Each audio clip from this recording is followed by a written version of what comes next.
What's up everybody? Welcome back to the channel. So this week we're going to be doing another modification to my 2015 Ford F350 Diesel. And what we're going to be doing today is the pre-install of a set of rear traction bars. And the reason I say pre-install is because I purchased these traction bars unfinished. So they came in a raw metal material. So I want to actually hook them up, get everything lined up, get all the holes drilled, make sure everything fits and functions before I take them back off and send them out to be powder coated, or I might just paint them myself. So without further ado, let's jump in and let's get it done. Okay, real quick. The reason I'm installing traction bars on this truck, whether or not my truck was lifted or not, it's always a good idea to add traction bars on the rear axle. And honestly, this goes for gas trucks or diesel trucks. And the main reason why is because when you're dealing with a rear axle like this, where really the only thing holding the axle in place is the leaf spring pack, because the leaf springs are attached to the frame and the axle is U-bolted to the actual leaf spring pack.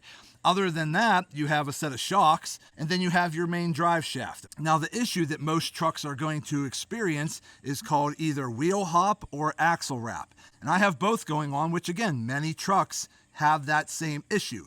Axle wrap is when you're stepping on the gas and you're really getting that power and torque to move the wheels forward. It's going to raise your pinion angle down here. It's going to raise it up. When you raise your pinion angle up, it's going to throw the angle of your drive shaft off a little bit, which can cause vibrations and additional wear and tear on your drive shaft.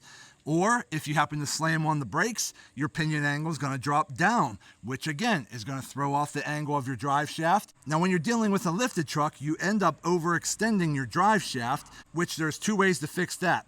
The best way is just to get a new custom longer drive shaft, or the cheaper, quicker fix is get a spacer, which you can see down there that I have to extend my drive shaft some. Now, if you happen to lift your truck and you don't go with a longer drive shaft, or you don't go with a spacer, and you don't have traction bars, that pinion angle going up or down could be pulling that drive shaft out of the yoke and causing you a lot of problems. So that's pretty much what axle wrap is doing. Now, wheel hop is a little bit different. I notice it more when I'm going around a corner and I'm hitting the gas. It's almost like you feel the wheels kind of hopping a little bit around the corners. Or if you happen to go from a stopping position and you press on the gas pretty hard and gun it, sometimes there's so much torque, these wheels are just going to sit there and bounce up and down while they're trying to spin, and they're not going to get the best traction to the ground, which could be wear and tear on your tires and wear and tear on other parts of the vehicle.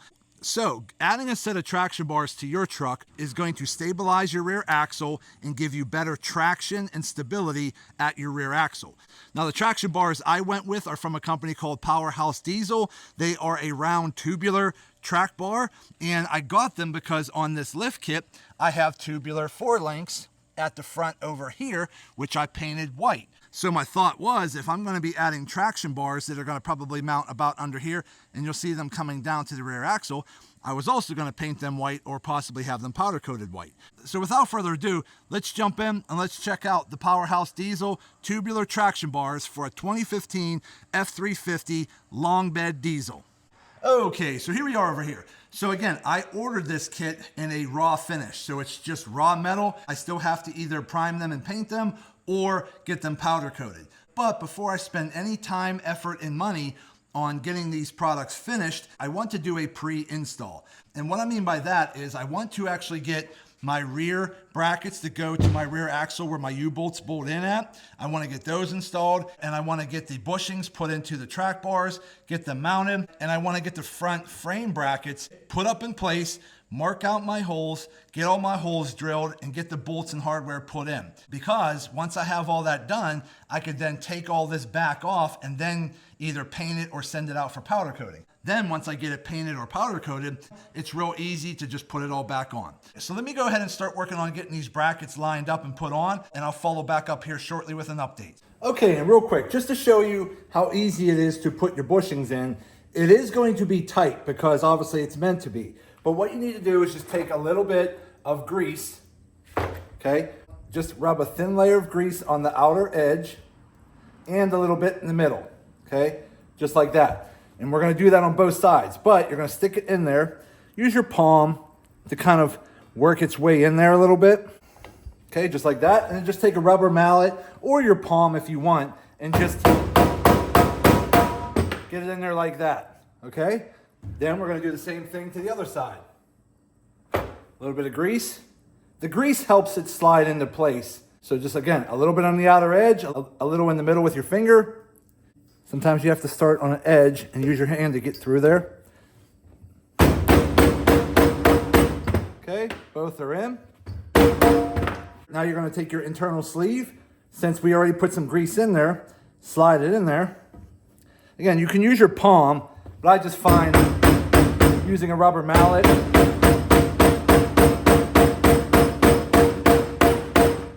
There you go. So now your bushings are in and you're good to go. So just go ahead and do that on both sides, and that's how easy it is to get the bushings inside the traction bar. Okay, so to install your traction bar rear brackets to your rear axle, it's pretty simple. You're going to take this rounded edge here and you're going to face that towards the front of the truck, and you see how it's offset to where this section here is offset from this bracket here. You want this section here to be closer to the middle of the vehicle, and then all you have to do is take off the 4 nuts off the bottom of your U-bolts.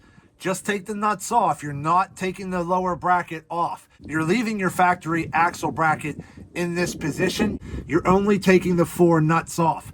Once you take the 4 nuts off, you're going to take your bracket, slide it over top of the factory bracket. And as you can see here, there's a little cutout indent right here to match this rounded indent right there. So again, slide this bracket on just like that.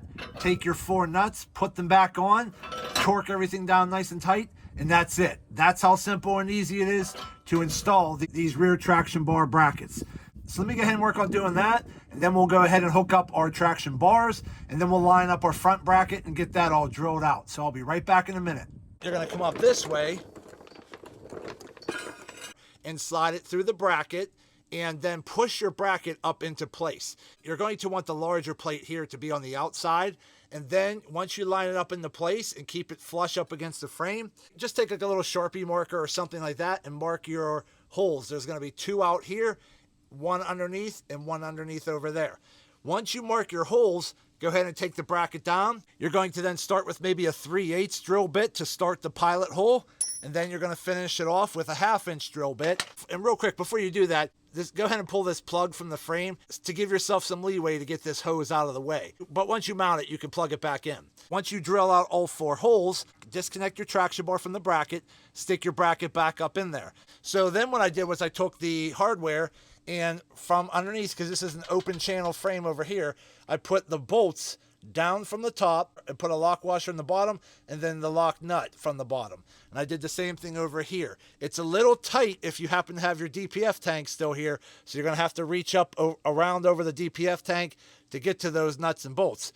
Then on the outer side, I put the bolts through. On the inside, I put a lock washer and the lock nut on the inside and tightened it all down. Now we have a traction bar on the passenger side that's locked to the rear axle and goes all the way up to pretty much the center of the frame. So pretty much now the passenger side is done. I just have to go and do the same exact process on the driver's side, and then the installation of these traction bars will be complete.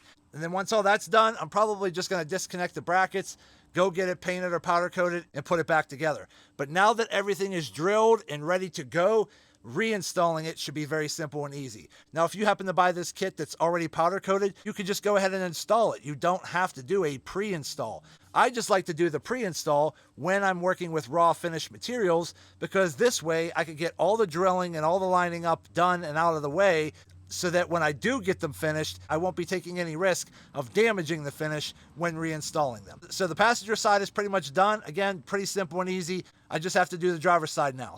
When you come up here, to make this side fit, you have to take off your skid plate for your gas tank, which is sitting right over here. It looks like that. And I believe there's about 5 bolts overall you have to deal with.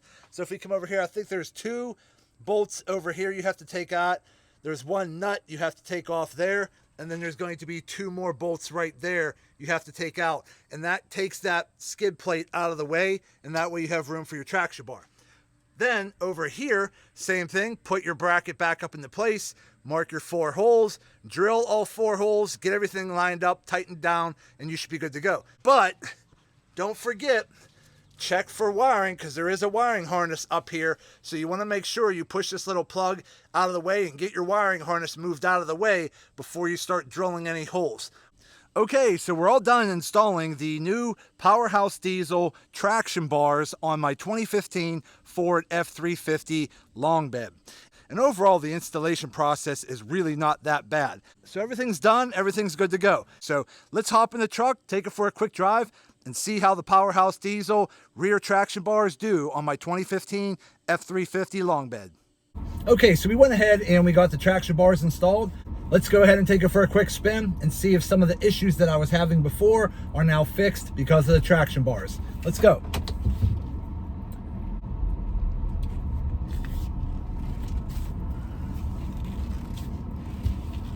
Now the main road that I'm on now is just a country road. It's a little bumpy and a little shaky, but I wanted to give you my overall impressions of how the truck feels after installing the traction bars.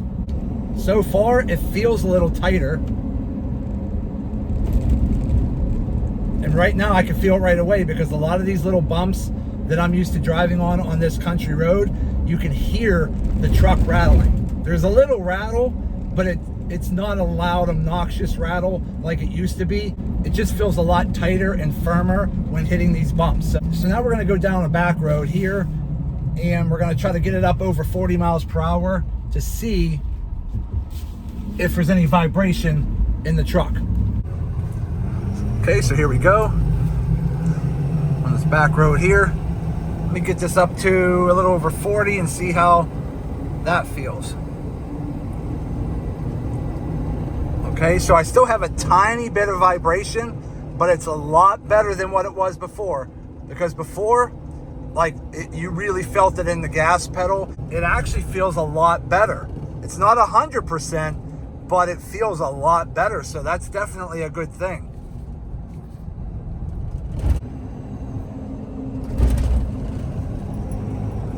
Nice lake for fishing. So let's go down here. I'm just trying to hit some sharp turns, see how the truck feels. It feels a lot more stable for sure. Nobody out fishing today. But so far it feels very solid. The back end, I can tell right away, feels a lot more solid. And again, I noticed that especially going over some of the bumps. Because again, when you normally go over bumps in a Super Duty truck that has the leaf springs, it's very stiff. But when you go over those bumps, it just feels like the whole truck is rattling. But that rattling has greatly diminished also by just putting on these traction bars. So again, if you don't have traction bars on your truck, I highly recommend putting them on. And it doesn't matter if your truck is lifted or not, whether it's a diesel or a gas. I really think adding traction bars to your truck makes a pretty big difference.